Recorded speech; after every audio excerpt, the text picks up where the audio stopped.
jadilah terang, maka terang itu jadi. Jadi 3 pribadi yang ada di dalam Yesus, yaitu kehendak, yaitu Bapa, kemudian kuasa Roh Kudus yang ada dalam Yesus, ketiga Yesus sendiri itu adalah firman. Saat dia berfirman maka semua jadi. Yesus adalah firman yang hidup. Yohanes 1 ayat 1 sampai 14 itu jelas sekali kalau kita baca. Pada mulanya adalah firman, firman itu bersama-sama dengan Allah, dan firman itu adalah Allah. Ayat 14, firman telah menjadi manusia.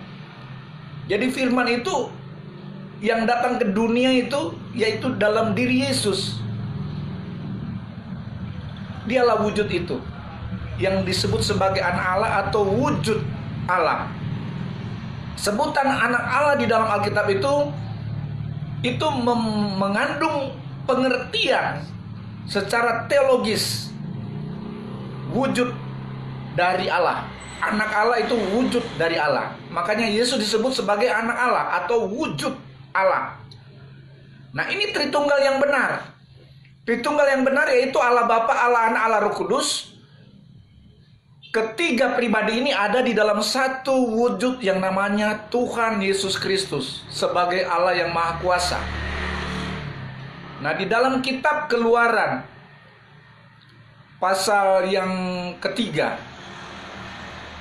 waktu Musa bertanya kepada Allah tentang nama daripada Allah itu. Nah, Allah menyatakan bahwa aku adalah aku.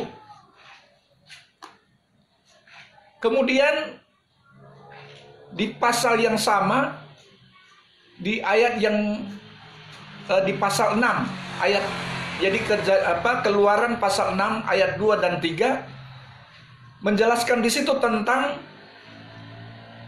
pribadi Allah yang Maha Kuasa, tetapi dia belum menyatakan namanya. Jadi aku adalah aku berarti dia adalah Alfa dan Omega, menunjuk kepada pribadi Yesus dari kekal sampai kekal. Yesus itu sebelum dunia ada, dia sudah ada. Maka dia yang menciptakan langit dan bumi dan segala isinya. Dia menyatakan kepada Musa, aku adalah aku. Dia menyatakan bahwa dia satu-satunya Allah. Dia satu-satunya Allah. Makanya dia katakan aku adalah aku. Atau dia adalah Alfa dan Omega, dari kekal sampai kekal. Dia Allah yang kekal. Dia Allah yang Maha Kuasa. Nah, nanti di dalam perjanjian baru Allah menyatakan namanya, yaitu nama Yesus Kristus sebagai Tuhan dan Juru Selamat kita. Nah, lebih jelas di dalam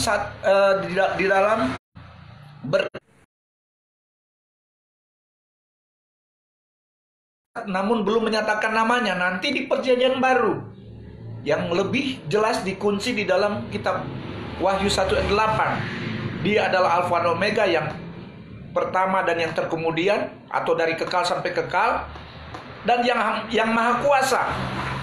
Jadi Yesus itu adalah Allah yang Maha Kuasa. Di dalam dia itu berdiam 3 pribadi, yaitu Allah Bapa, Allah Anak, Allah Roh Kudus. Itu yang dijelaskan di dalam kitab Kolose 1 juga ada menjelaskan tentang Tritunggal yang diam di dalam wujud satu, yaitu Yesus Kristus.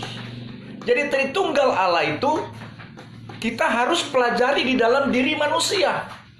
Karena manusia itu punya Tritunggal, yaitu tubuh, jiwa, dan roh yang ada di dalam satu wujud manusia. Tubuh, jiwa, dan roh ada dalam satu wujud manusia. Demikian Allah, Bapa, Anak, dan Roh Kudus itu satu wujud yang ada di dalam wujud Yesus. Kenapa harus belajar dari diri manusia? Karena pada waktu Allah menciptakan manusia, itu dia katakan, baiklah kita menciptakan manusia menurut gambar dan rupa kita. Artinya kalau kita belajar tentang Tritunggal Allah, harus belajar dalam diri manusia, di mana manusia juga memiliki Tritunggal. Tubuh, jiwa, dan roh ada dalam satu wujud manusia.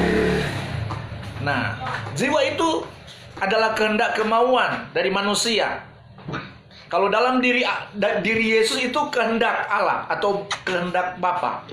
Bapa itu kehendak daripada Yesus. Kalau manusia ada di jiwa. Jiwa itu yang terbesar di dalam Trinitas manusia. Makanya kalau orang-orang percaya, hamba-hamba Tuhan, para pendeta, para penginjil ingin memenangkan manusia supaya dia selamat, dikatakan harus menangkan jiwanya. Karena saat kita menangkan jiwanya, maka keseluruhan kehidupannya jiwa, roh dan tubuhnya akan ikut diselamatkan. Karena memang ketiganya ini harus satu, tetap harus disempurnakan. Tubuh, jiwa, dan roh harus sempurna untuk kita bisa mendapatkan kehidupan yang kekal.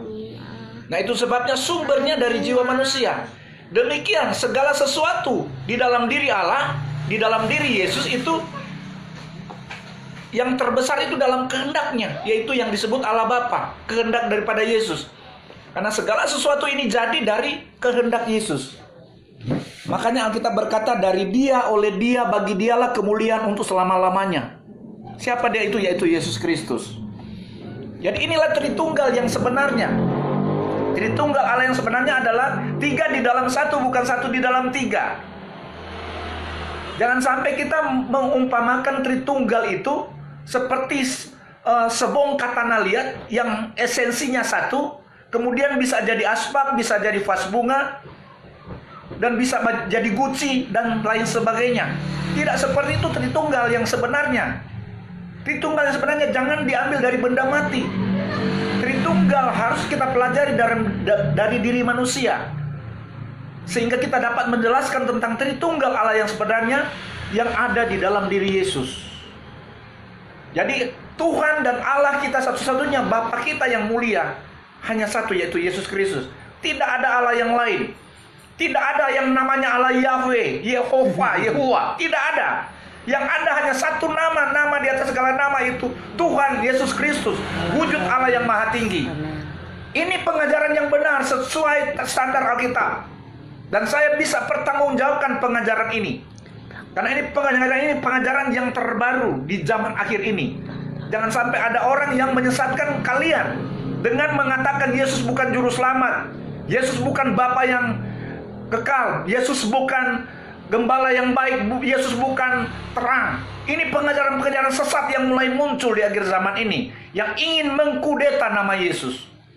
Dan saya tegaskan supaya jangan ada yang tersesat di akhir zaman ini.